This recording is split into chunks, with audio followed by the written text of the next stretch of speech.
Labor Day has come and gone. The kids are settled into school, and I have officially started my reset that I have really needed. A few weeks before the end of every school year, I am desperate for a summer that isn't as structured as we are during the school year. And then, inevitably, about a week before school starts back up, I find myself really craving routine and structure again. The new school year is really like New Year's for me. It's a fresh start. And today I'm sharing my fall reset plan with all of you. Hi, I'm Allison Egidi, a pediatric sleep and wellness coach and a mom of two. I love to help parents find solutions. This is How Long Till Bedtime.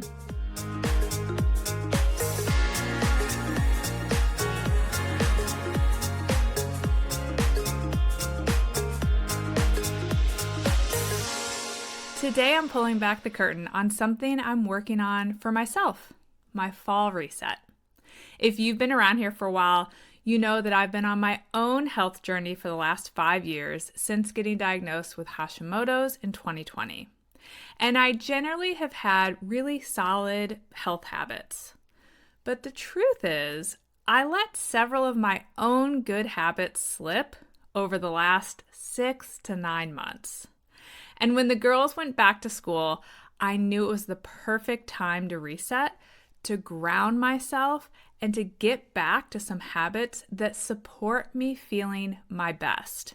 Because the reality is, I haven't been feeling my best as of late. And I know many of you listening have your own health challenges, so maybe you'll relate to what I've been working on.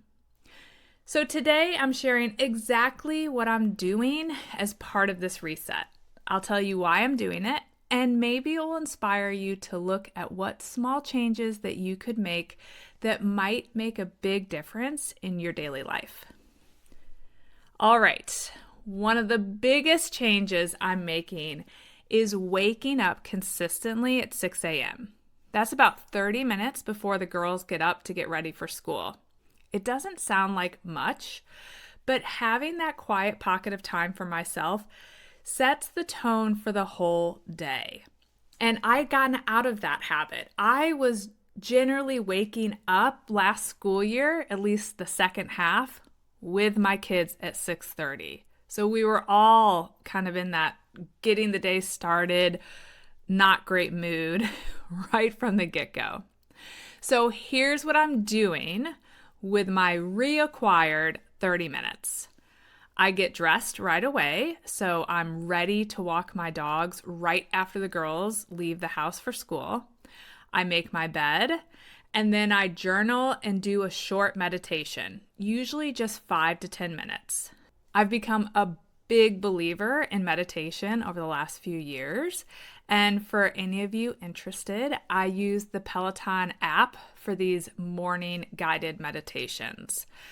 My favorite meditation instructors on Peloton are Aditi and Chelsea. So if you're a Peloton person or you want to check it out, go with those two. This morning routine, as you can hear, is nothing fancy. It's really just a handful of small things stacked together, but they completely change the energy I carry into the rest of the day. Because I'm already about 2.5 weeks into this as I'm doing this recording, and the difference is noticeable.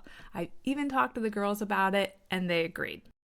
Another piece of my reset is starting the day with protein before coffee.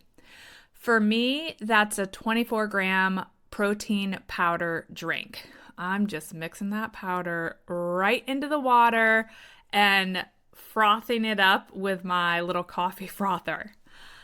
I love coffee, you guys, but I realized I was leaning on it way too heavily as of late. I was drinking it first thing in the morning, and sometimes, and I really hate to admit this, I was having 3 to 4 cups, cold brew cups, a day. That much caffeine has not been serving me well. So the plan is to have protein first, and I've really been cutting back to 1, sometimes 2 cups a day. And if I want something else mid-morning, I am swapping to a matcha. And ultimately, my goal is to just have no more than 1 cup of coffee and then mixing up that matcha if I want something a little bit later because it's gentler on my system. Let's talk about movement and getting outside. After Mike leaves to take the girls to school, or if he's out of town and I'm doing drop-off, which is often the case, but whether he's left or right when I get home, I'm taking the dogs on our 1-mile walk. It's simple, but it gets me moving. It gets me outside in the morning before I start my workday. And honestly, it feels like such a grounding ritual. I've always walked my dogs virtually every day, particularly during the school year, but I'm sometimes sporadic about when I do it. So doing it first thing is when I find it most beneficial for both me and the dogs. That movement paired with morning light is really good for my circadian rhythm, for my mood, and my energy. It's one of those small but mighty habits that makes the rest of the day flow a little bit better. Now let's talk about sleep, because of course I couldn't do a reset without thinking about that. So 2 changes I'm making here. 1, little to no alcohol. I have started to notice that it really affects my sleep quality and how I feel the next day, and my Whoop is quick to tell me that. So I am cutting it out for the most part during this reset. Number 2, no more phone in my bed. Instead of scrolling before sleep and charging my phone on my bedside table, I'm keeping it in the bathroom overnight to charge, and I am resetting to reading a book on my Kindle before I go to bed. Again, it's such a small shift, but like for so many of us, it actually feels like a real challenge. I always joke with my girls that I wish my mom was around here at my house to parent me and to remind me that my phone is not allowed in my room when it's time to sleep. But since she doesn't live with me, I'm going to have to parent myself. And honestly, self-parenting on things like this might be one of the hardest parts of adulthood. But it's worth it. I sleep so much more soundly when I go to bed after reading, and the phone isn't sitting there tempting me. Not only can I tell I sleep more soundly, but again, I collect data on my Whoop, and it tells me that I'm sleeping more soundly. And finally, I'm refocusing on a whole food diet and, of course, continuing to be gluten-free, which has been a game changer for me. My goal is to have 3 meals per day that include a protein, a vegetable, a healthy fat, and a starch. I learned a few years ago that that balance keeps me full and energized, and it helps me avoid the mid-afternoon grab whatever's easy spiral that always seems to involve a processed snack. It's the hardest when I'm doing the school pickup and driving my kids all around in the late afternoon into the early evening because of all their sports practices. But if I get that breakfast and lunch in, it's no problem. So it's really about being a little more intentional about prioritizing nourishing food choices so that I'm not left scrambling, but also not left feeling like I'm hungry. I hate to be hungry, which is why when I get in a pinch, I will eat whatever's around. So a little more intentional planning. I always feel better when I do that. So that is my fall reset plan for now. There are other things I want to take on, but I don't want to take on so much that I fail quickly and then throw in the towel.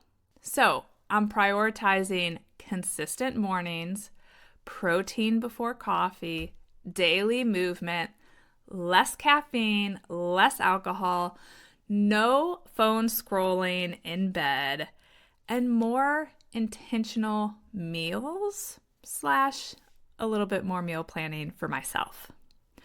None of these changes are overly complicated, but together they add up to me feeling calmer, more energized, and more like the mom, wife, and sleep coach that I want to be. And being about 2 weeks in, I can tell you I already feel a difference. If any of these ideas resonate with you, maybe you'll join me in a fall reset of your own. It doesn't have to be all or nothing. Even one change can make a difference.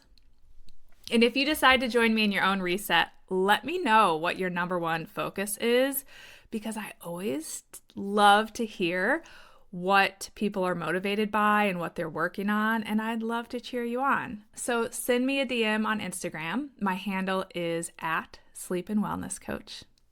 Thanks for tuning in today, and I hope you'll come back again next week. Bye for now. Thank you for listening to How Long Till Bedtime. To learn how we can work together to improve your child's sleep, please visit sleepandwellnesscoach.com.